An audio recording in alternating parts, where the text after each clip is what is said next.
సహాయుడు, నేను ఎవరికి భయపడను. ఇది కుడి చేతితో. ఎడమ చేతితో ఏమనుందంటే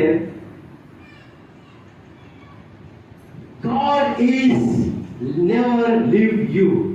God is never leave you. అంటే దేవుడు నిన్ను ఎన్నడూ విడువడు, ఎడబాయడు.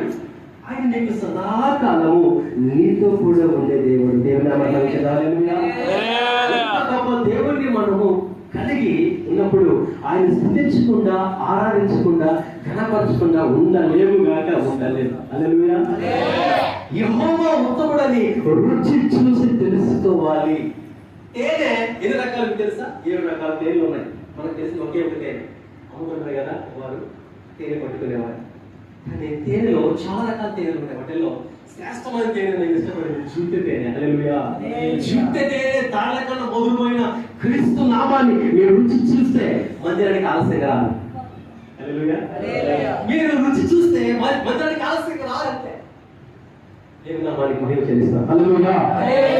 మీరు యేసయ్యను రుచి చూడాలి. ఇది నేను ఆశపడేటువంటి ఒక సందేశం. మీరు రుచి చూడండి.